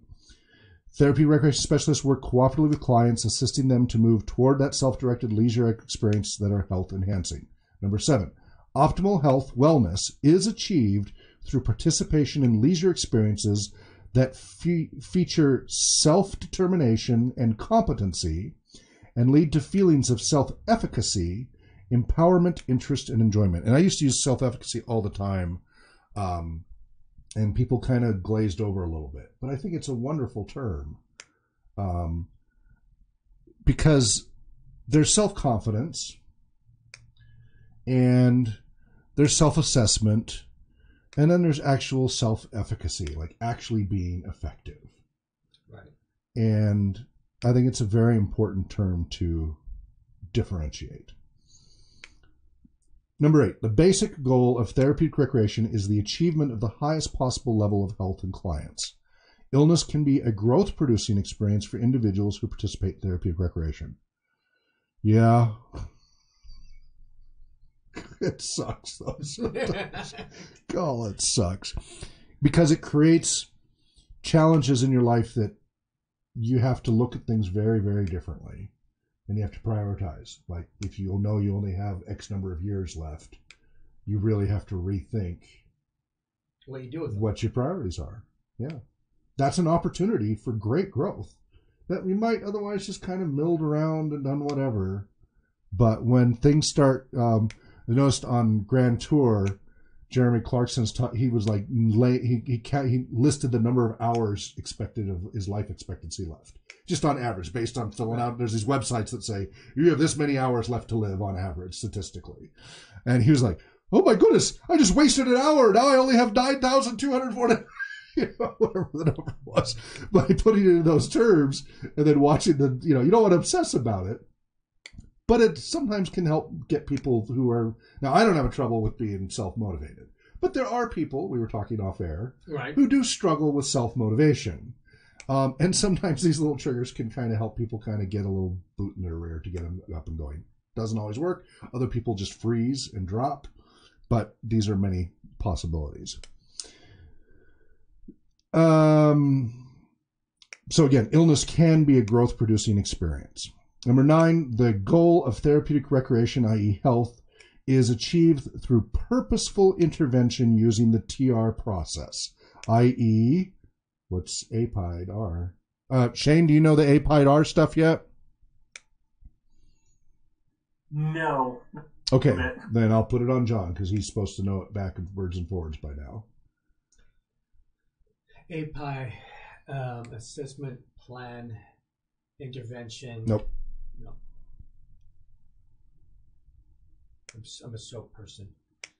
Well, that's your style of notes. Yeah. This is how you do a program. SOAP's just one part. That's just one part of it. APIDR. So you got the first two right. Assessment plan. I know the last one's reevaluate. No, that's later. Record. That's later. Right.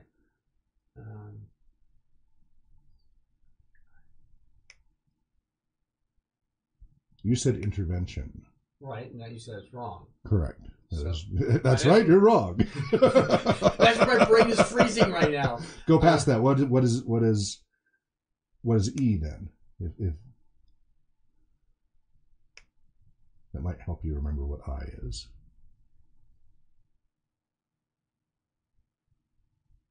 I am locking up here. Okay. No. Assessment, planning, implementation. Okay. Of the intervention. Yeah. Okay. So just implementation. Implementation. Okay. Do you remember what the fourth one is with E? You finished the implementation. Now we have to evaluate. Yes. And as a reminder, throughout all of those 4 phases, or those, what should you be doing? Record. Documenting. D, right. Documenting. R is repeat. Reevaluation. Reevaluate. You keep looping back through and reevaluating that your entire program, every step of the way, I should have is wrote being this down effective. as I was saying it. Then I would have. I know it's there, but I mean, while I was trying to say it, I should have been writing APAC. So this is something you will hear us say all the time, Shane. It is on many of our tests. APIDR. API is the root of it. APIE. And then DR is kind of added as a reminder to not to forget the other pieces. When he was mentioning SOAP, That's the notes part. Right. That's during or either the evaluation or the implementation or the evaluation. You're writing down. It's how to write your notes. But that's not that's just a tiny piece of it. API is the big high level. So Shane, do you recall now what API is? I'm sorry, I was having some problem with the audio there. I couldn't quite hear what you guys were saying. Right. No, I'm just teasing. I'm just teasing, man. Oh, sunspots. Come on, we're just poking fun at you. Okay, no problem. So API, APIE, DR, but APIE is the core, and then DR is kind of added on. So A is assessment, P is planning, I is implementation, E is evaluation, D is documentation. You should be documenting all four of those previous steps. And that's when SOAP comes in. Yes, in the documentation phase, that's when SOAPy, and SOAPier come in. And R is reevaluation. Go back through and reevaluate how all of those things are working. So, but APIE is the core of it. Assessment, planning, implementation, and evaluation. That is a project management approach. There are other project management approaches that have different acronyms. They all kind of roughly end up the same, but this is the one that therapeutic recreation / recreation therapy and a lot of healthcare areas focus on. And it is what we draw from for our programs. So when we're creating a role-playing game program, whether it's a special needs program, an entertainment program, a recreation program, or an educational program, we use those same APIDE-R approach as when we put our programs together. Remind him to show you the workup we did for the MDA. Well, I can show you a whole bunch of different ones. MDA, PAVE, and a bunch of others. So what's API, Shane?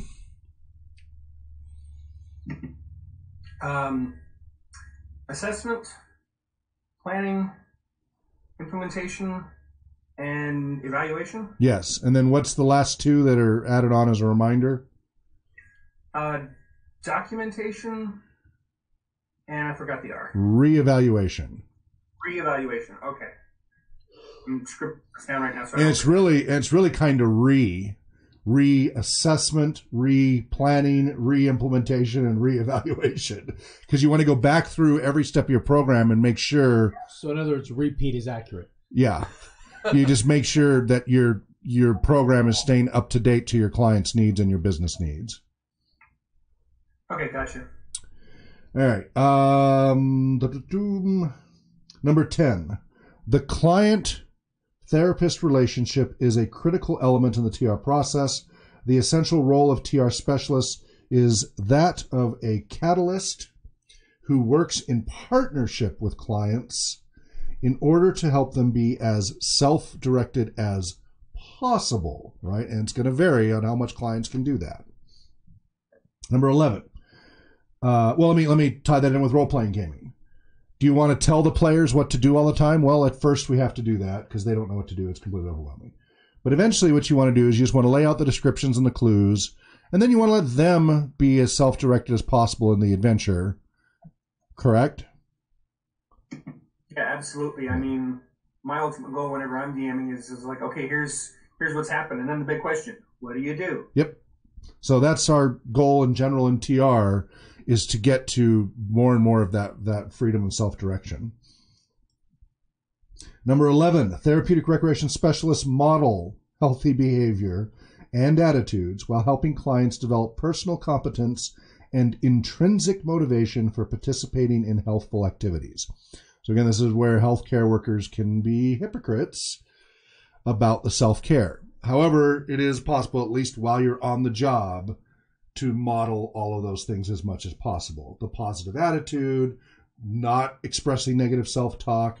We've talked to, I don't mean to pick on her, but Danielle often will express her negative self-talk about my brain's not working right, etc. Like, you don't say that out loud to the client. You don't say that out loud to the kids. You don't say that out loud to your gamers. You want to instill confidence in them. We are all, as we read earlier in the play therapy, we're all flawed human beings who make mistakes. We all know that. All right, it's a given. Some people know this better than others, but it's a given. We don't have to bring that up every single time we make a mistake or feel we're not doing something right, even sometimes when we're not doing anything wrong. And as a facilitator, it's really important to model the desired behavior and mood, even if you don't feel it. The fake it till you make it. So you have to come on with a positive, encouraging attitude, even if you're dragging that day, and model the behavior that you want your clients to have. Because if you come on there acting like Eeyore, what kind of behavior do you think they're going to model? It's going to be sad. Doesn't really matter much anyway. Nope.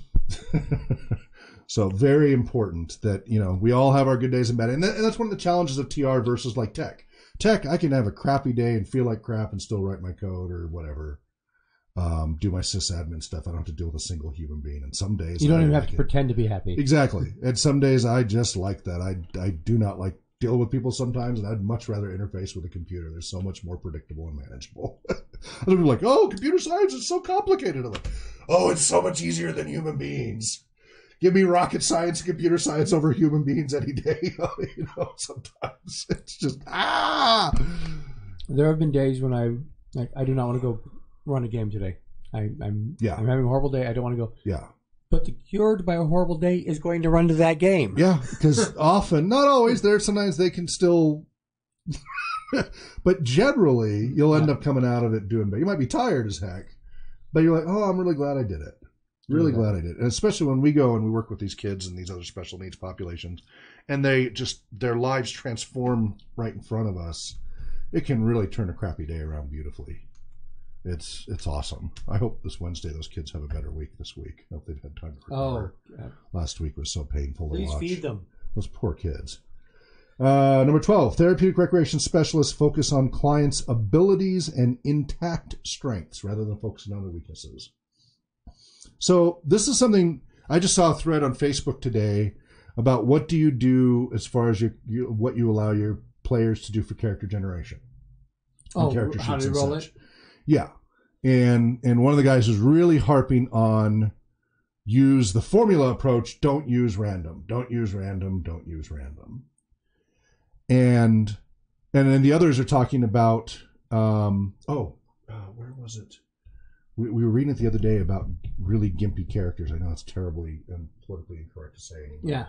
Yeah. Really, but that was the phrase they used on Facebook. Was it, which book was it in the rules section? No. Was it 80? Where were we reading that it said to go ahead and play with even really bad characters? Right. Because even those... Remember I was reading that? This was first edition? I can't remember if it was first edition or Beck Me or something else I was reading, but I read it aloud to everybody. And it said, even if you roll a really lousy character, has no redeeming stats at all, go ahead and play it anyway. You might be surprised what happens.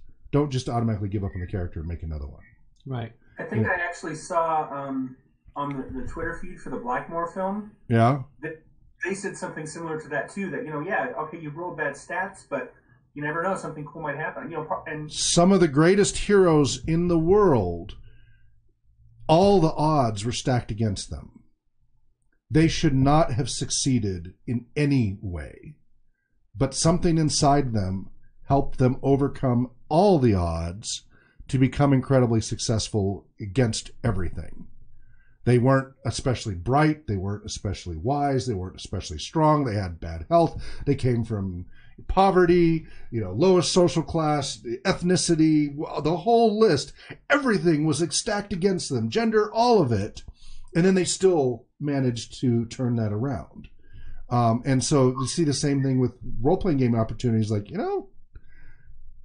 yes, those things make life easier, but often it's overcoming those things when you're at the disadvantage that could rise up. They make more interesting characters anyways. It can. And you know what? The nice thing, I'm pretty sure it was Beck Me. I think it was Beck Me. Grab me the hardcover version of Beck Me. Anyway, I really, because I've gotten grief, you know this, about making people roll the stats the way they fall and just deal with it. If you don't like it, too bad, right? And then I don't like the 4d6 take away 1 because of how it changes the curve. Right. And I get a lot of grief for that. But I'm telling you, it really increases how much fun these games are if you take that approach. That's why I really don't like point systems.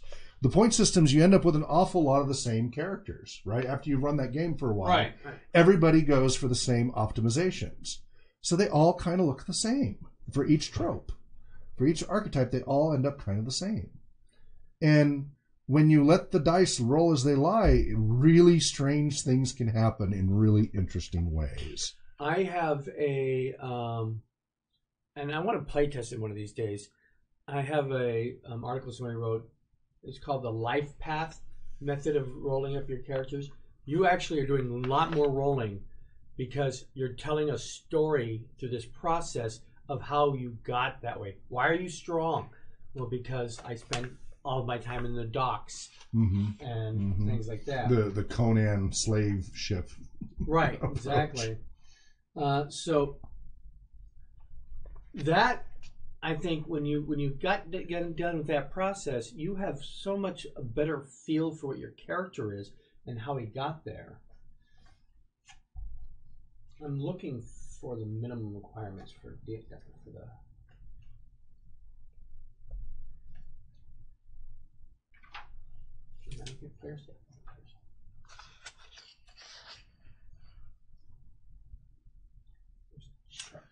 Yeah, I can't remember where I read it, but I really need to highlight it next time I read it again, because I really liked it as one of the reasons why to just go ahead and just roll it and deal with it and have fun and try.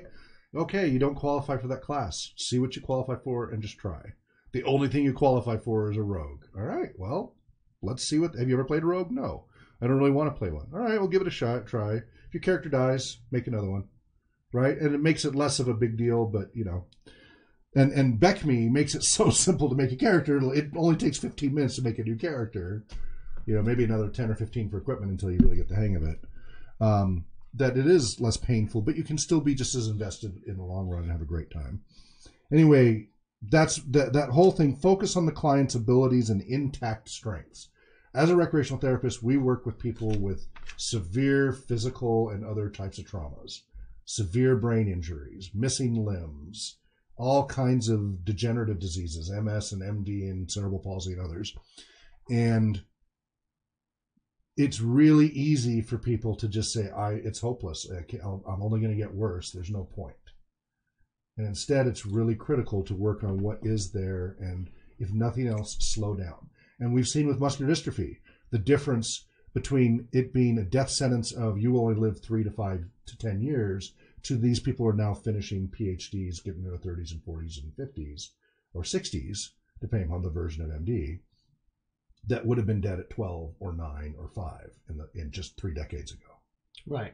And part of it is medication and surgery and all that, but a bigger part of it is learning that it's the use it or lose it principle. Push through it. So what we did with muscular dystrophy with the LARP and such, running the kids till they're exhausted, then had them come over to the tabletop again. We didn't know that was going to loop back, but that was a wonderful learning experience for everybody. Keep going at the tabletop. They recharged. They went back out to the LARP, and they pushed it until they dropped in bed that night, which was the goal. But that built up their muscle tone and everything, and their neurological issues. That bought them more time. Doing that again and again is adding literally years to their life by doing those activities. And they were having a blast. They weren't thinking anymore about the muscular dystrophy and all their limitations. They were focusing on being human beings who were engaged in an activity that they were enjoying towards self-actualization within the restrictions of what they were. I mean, some of these, were level 3 impairments. They're trached and, intubated and could barely lift one arm in electric wheelchairs and such. And they were having just as great a time as the other kids who were level 1. It's awesome. So always look for that whenever possible. And even in your characters, just like, what? So what if everything is 9 or lower? At least you got a 9. Yeah. Katie, I think it's from some old Arlo Guthrie song or something. It's like, don't even have a road for a truck to run me over with. So we often joke, like, well, at least I have a road for a truck to run me over with. To run me over in. So, number 13. Therapeutic recreation is action or experience oriented, but the emphasis of therapeutic recreation is always on the client as a person and not on the activity. I think I just read that, didn't I? Or maybe I've just read it so many times because it's highlighted. Right. Okay. Yeah, it's on the client as a person, not the activity itself. The activity is a means to an end of bettering the quality of life for the client. Number 14, therapeutic recreation is concerned with both treatment/rehabilitation and education/re-education. Therapeutic outcomes emphasize enhanced functioning and the here and now. Number 15, typical outcomes of TR interventions include increasing personal awareness, increasing interpersonal or social skills. So start listening to D&D role-playing game stuff here. Developing leisure skills, decreasing stress, improving physical fitness and functioning. Okay, now you need LARP for that, or we or something. Developing feelings of positive self-regard, self-efficacy, perceived control, pleasure, and enjoyment. A lot of those you could also talk about with role-playing game. Yep. Right. Okay, the physical part, you need LARP or something like that to be physical. At least VR. Yeah, something that gets you up and moving. But increasing interpersonal or social skills. Developing leisure skills, decreasing stress, increasing physical fitness and functioning, developing feelings of positive self-regard, self-efficacy, perceived control, pleasure, and enjoyment.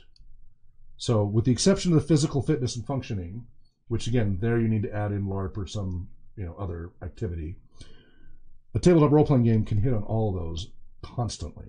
Yeah. Provides a great venue for that.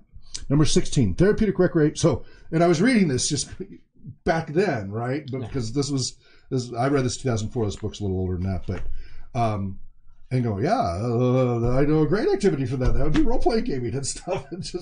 And I kept looking like mention role playing gaming. Come on, mention role playing gaming because they mentioned all these other activities and never, not one book, not one journal listing in TR, nothing. I was like, the checklist is right there. But I bet Uno was in there.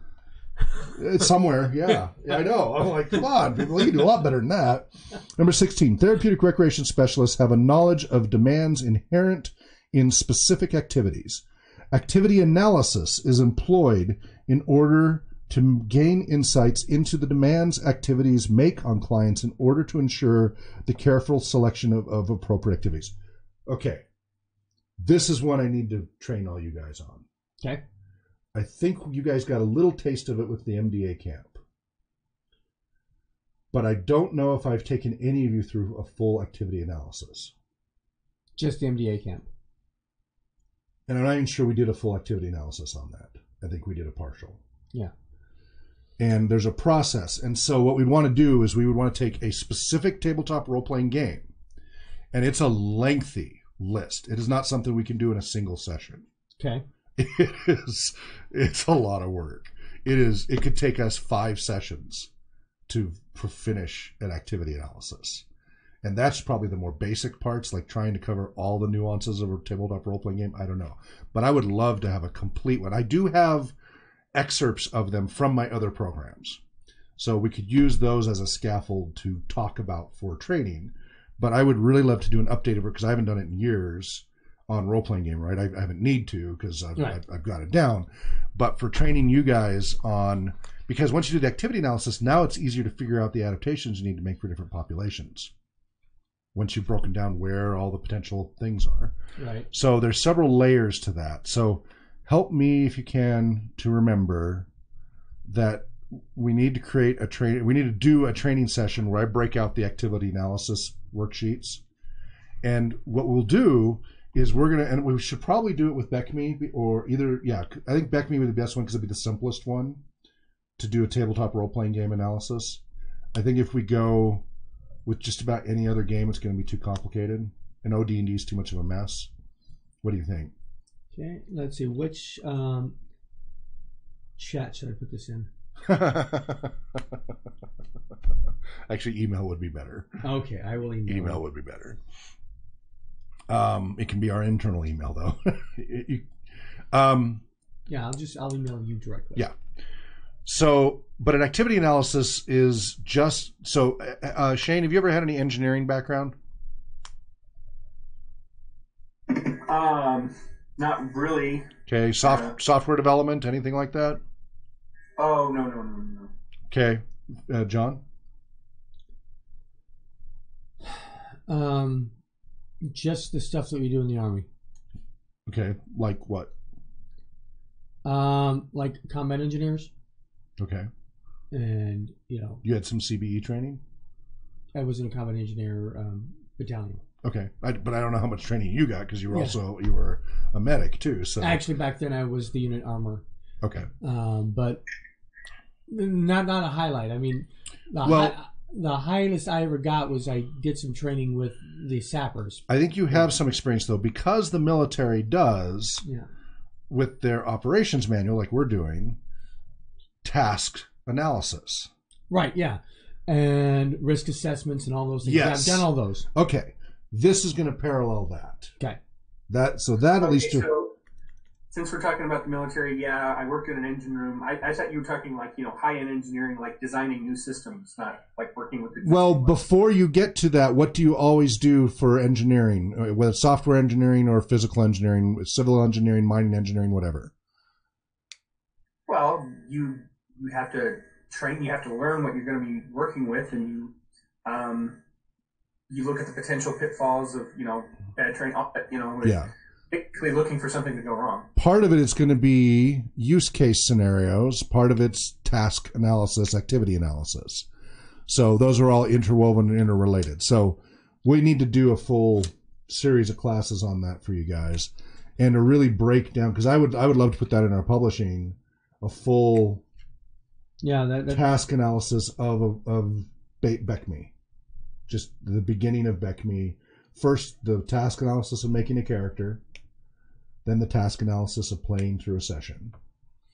I think that would be very powerful. Right. Because then that gives you the ability to tweak all the variables as you need in a very analytical way. And again, I have done it bits and pieces here and there for specific programs, but I don't know that I've done it to that level of granularity. And I think that would be a good activity for all of us to be engaged in, to really help you guys understand how important activity analysis is when you're putting together any program plan. So again, activity analysis is employed in order to gain insights into the demands activities make on clients in order to ensure the careful selection of appropriate activities. So what this does is you can literally put in a spreadsheet, and I have done this in the past, where it's a checklist. And you'll go through it and you go, you know what, this one's not appropriate for this person's level of functioning, or we need to do some adaptation. Or, you know what, this really isn't working towards the goals that they're going to need. Let's look at a different activity. Rec therapists are trained heavily in this, especially with recreational activities. As far as I know, more than any other profession. As far as I know. And I know occupational therapy doesn't get this level of training on recreational activity analysis. Right. And play therapists don't. This is something that's very distinctive to recreation. Recreational professionals do this, and then recreational therapists take it to that next level. Number 17, purposeful, goal-directed behavior is an important characteristic of therapeutic recreation. Being purposeful means having a plan, which implies choice-making on the part of clients. When choice is involved, clients perceive their actions to be self-determined, leading them to feelings of competence. So game masters, how many times do we make the players feel like they made the choice themselves? Yeah, what a wonderful idea you came up with. I never would have thought of that a million years. Nicely done. Well, you took me by surprise. I wasn't ready for that at all. Nicely done. Yep. Get them to do this. We're not manipulative. Facilitators. Yeah. It's not manipulation, it's facilitation. Number 18, recreation and leisure activities offer diversion or escape from personal problems and the routine of healthcare facilities. So, there's a certain amount of that's appropriate. Too much can be inappropriate, but a certain amount is. You're sitting in a hospital bed all day long. It's nice to pass the time some other way and take your mind off the pain and misery you're in. And it works. Our brains can only process so much. So an engaging activity will make them feel less pain. It shows up in all the scans that they're in less pain from some of the right activities. Number 19, therapeutic recreation specialists assess causes of both client problems and client strengths. From identified problems, client needs are determined. Intervention strategies are based on client strengths. Number 20, every client possesses intrinsic worth and the potential for change. Number 22, every client functions as a holistic being who acts on and reacts to the environment as a whole person. 23, all clients have common basic human needs ranging from physical and safety needs to self-actualization. So what is that referencing? Maslow. Maslow's what? Hierarchy of needs. Yes. It is the higher level social needs, esteem needs, and actualization needs that are the primary concern of therapeutic recreation. So we got the social, the emotional, actualization. So some kindred professions. We don't, TRs don't work alone, work a lot with a lot of others. Medical doctors, nurses. Anyway, that was the 23 tenets of rec therapy from circa 20 years ago, but still. Psychologists, social workers, play therapists, vocational rehabilitation counselors.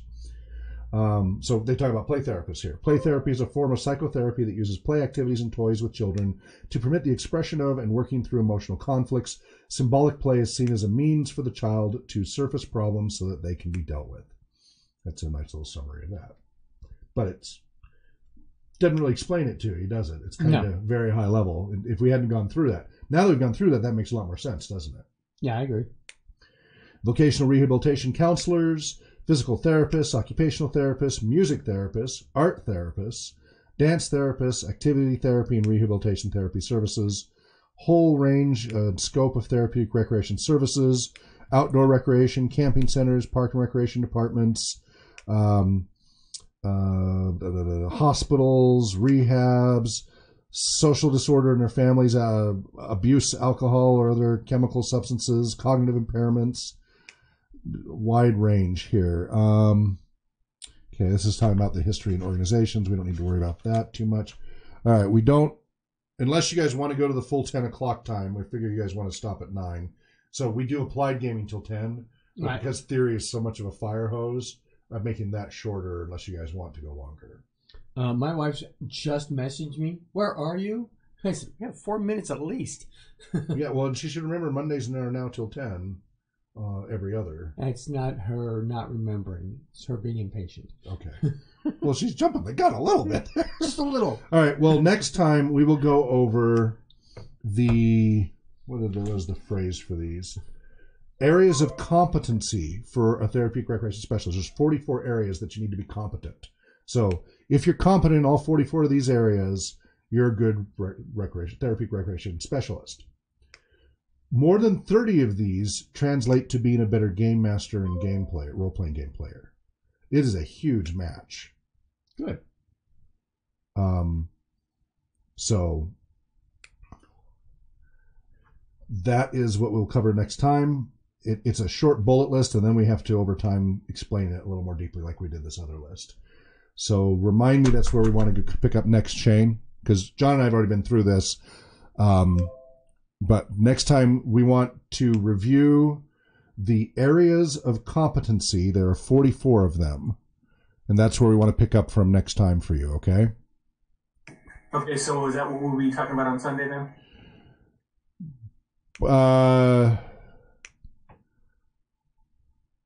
Sunday... we're not... We'll be flipping it. Not this coming Sunday we don't, because we have this Thursday. It'll be the Sunday after that. Gotcha. Because this Thursday is applied gaming still. And then Monday's applied gaming. Correct. And then that Thursday, next Thursday, there is no Thursday. It'll be that Sunday that it will flip back to theory. Right, okay, gotcha. Okay, and that's the Sunday afternoon slot. And then Monday we'll do that again. But just remember that for yourself as far as where you are at, because Danielle's at a different stage, John's at a different stage. Omar and Eric and Jonathan are at a different stage. David hasn't gotten through any of this yet. Brandon started some of this. So everybody's at different phases, and it's your responsibility to remember where you left off at, and then let me know, and then I will help fill your gaps based on who shows up that day. Okay, yeah, and I was also going to do some deep diving, and I was just basically going to like write myself a physical checklist, see Good. what I've got, what I need to move along. Good. And so I noticed there's some more stuff posted there, so I was going to dig in and watch those things too. I have been working on a spreadsheet checklist for everybody for each role. So for GM1 and PAS1, I have some spreadsheet tabs for each one. Okay. That is a checklist of everything that's expected. As like everything, it's a work in progress. I do have such a checklist. Do you think that would be helpful for you at this point? Oh, well, yeah. I mean, if you've already got stuff marked down where I'm at, that would be... No, I don't have where you're at. These are placeholders of what everybody should do to self-evaluate. I was trying to make them into a PDF that was form fillable so that everybody could just grab it and use it. I just haven't gotten that far. So right now it's just in spreadsheet mode, and they're not pretty at all. It's a spreadsheet. My goal was to turn that into some nice forms that you could either print out and fill out yourself or do online through a PDF. Okay, yeah, that would be fine. I mean, Okay. I'm not worried about pretty. We've already discussed more about the rules than the So I'm going to call it the self-eval role checklist. Yeah, that sounds good. So I'll try to put something that you guys, because it's all in a massive spreadsheet and that's not useful to anybody. I'll try to break that out into some pieces tonight and send it to you, because there's a whole bunch of you who need to do that. We need to figure out where everybody's at for your own edification, right? Yeah. To show your own progress, so you feel like you're making progress, because you are.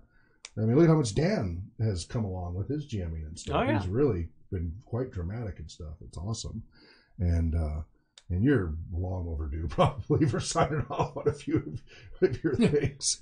So, all right. Well, I will work on those self-assessment forms, and I think that's a worthwhile for everybody's benefit. And then I'll announce it when I've got a rough draft that you guys can help debug.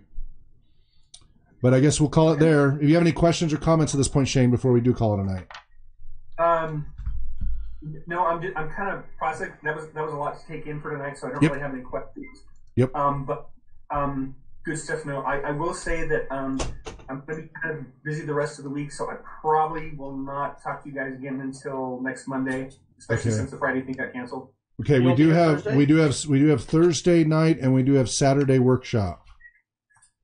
Yeah. This week. Yeah, this week is just kind of tied up, and all right. I'm not going to take those, but Okay. next week I'll be set. Okay, good. And then next week is when Thursday and Saturday goes away. Yes. Okay. All right. Well, glad you could make it. Just digest on it. You're going to hear this many times over time. If you're, serious to, you talked about interest of going as far as like John and Danielle and stuff down the road, you're going to learn how to teach this down the road too. So it'll soak in through repetition.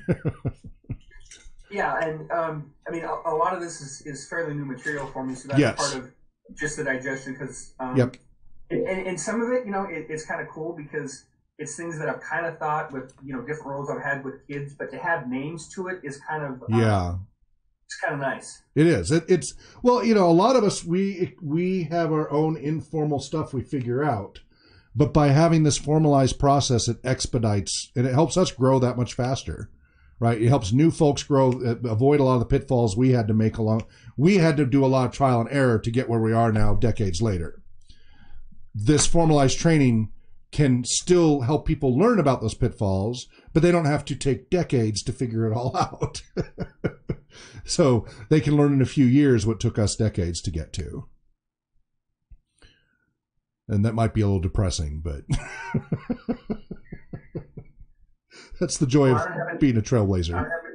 So, thanks again for all right, all the great. info. Have a good night. Thanks for making it. I'll catch you next week then. Take care. Good night. Dream well. And thank you. I hope you guys found this useful. I know it's not exciting, but I hope you found it informative. Of course, our Patreon supporters will, if you didn't catch the live version, the recorded version of this is sent to our Patreon supporters right away. and then they have access to it at least 4 weeks before it's released to the general public, and then it becomes part of our general YouTube playlist and our website and our training and such, so that it's available for everybody to benefit, because we believe that information should be shared with all, and that the sharing of information helps improve the human condition and helps raise all boats. Rising tide raises all boats, and so that's why we make all this stuff eventually available to the public. But this is the activity analysis is a key thing I really want to, if we can get that together before we publish the volume 1 book, that would be a really good one to have in there. Okay. I think that would be just the activity analysis of BECME D&D would be, I think, a really striking piece. I mean, we'll release it before then as an essay, but that would be a good one to have in the main book too, I think. Although that book's getting pretty big. So which one are we going to use for BECME? Are we going to use the basic book, or are we going to go for the hardbound book? That's a good question. Maybe we need to do an activity analysis between the two. Yeah. Well, analyze or analysis. That's analysis paralysis. The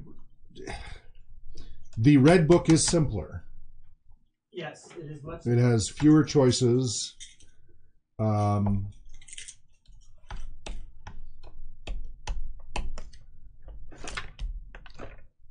I don't know. We'll have to think about it. Anyway, have a great night. Take care. Wherever you be well. And if you haven't, please consider donating to the 501c3 nonprofit RPG Research at rpgresearch.com/donate, or go straight to Patreon, patreon.com/RPG Research, or you can donate through PayPal one time. Thank you so much, and good night.